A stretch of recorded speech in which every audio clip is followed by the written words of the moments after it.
Le chaos, ce n'est pas un projet.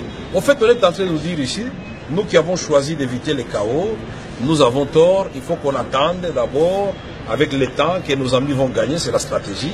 Ils vont faire semblant d'écouter les évêques et ils vont faire plusieurs tours à limiter, va-et-vient, jusqu'au moment où on va arriver au 19 et le chaos va sonner à la porte de la République démocratique du Congo.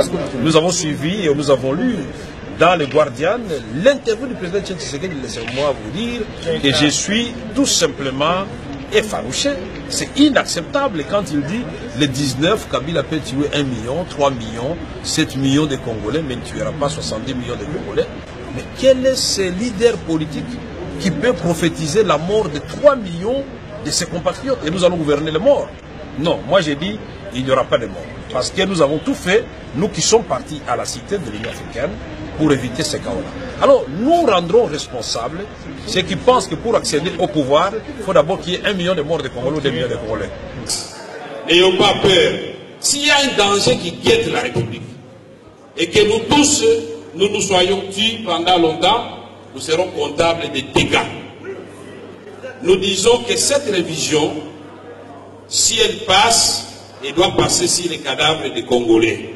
Mais quel est ce leader politique qui peut prophétiser la mort de 3 millions de ses compatriotes? Nous disons que cette révision, si elle passe, elle doit passer sur les cadavres des Congolais. Mais quel est ce leader politique qui peut prophétiser la mort de 3 millions de ses compatriotes? Non, moi je vais rappeler tout simplement à mon aîné Tshisekedi, lui-même après la proclamation des résultats, il avait dit qu'on ne peut pas dialoguer avec Kabila puisqu'il ment comme il respire. C'est ça le problème. Je crois que le président Tshisekedi prête la bonne foi à Kabila et il est en train de se tromper à mon avis.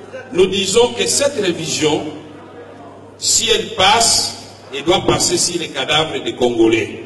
Mais quel est ce leader politique qui peut prophétiser la mort de 3 millions de ses compatriotes? Non, pour le moment, nous sommes déterminés à affronter les forces de l'ordre, à affronter Kabila. Et donc, nous allons demander aux Kinoises et Kinois, au peuple congolais de chasser la peur. Nous allons l'affronter parce qu'il s'agit pour nous et à la fois d'appliquer l'article 23 de la Constitution et l'article 64 de la Constitution. L'article 23, nous devons jouir de notre liberté de manifester, de parler et d'aller devenir. L'article 64, quand quelqu'un ou un groupe d'individus veulent exercer un pouvoir en violation de la Constitution, le peuple a le droit de les en empêcher. Et c'est ce que nous allons faire.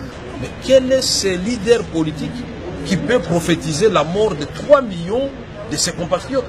Nous disons que cette révision, si elle passe, elle doit passer sur les cadavres des Congolais. Je voudrais rappeler au président de la République l'article 73 de la Constitution qui dit que le scrutin du président de la République est convoqué 90 jours avant la fin de son mandat. Il n'y aura ni glissement, ni un jour de plus, ni un jour de moins. Les élections doivent se tenir 90 jours avant le 19 décembre 2016 vote. Nous allons changer de stratégie. Nous allons tout simplement dire maintenant, c'est Kabila dégage. Nous allons demander à la population congolaise de partout de s'occuper de tout ce qui a comme symbole de Kabila. Donc ça sera la fin du mandat de Kabila pour nous. Non, pour le moment, nous sommes déterminés à affronter les forces de l'ordre, à affronter Kabila. Et donc, nous allons demander aux Kinoises et Kinois, au peuple congolais de chasser la peur. Mais quel est ce leader politique qui peut prophétiser la mort de 3 millions de ses compatriotes? Et aucune arme, même nucléaire, ne peut vaincre la volonté d'un peuple déterminé à reconquérir sa liberté et sa dignité. Retenez cela.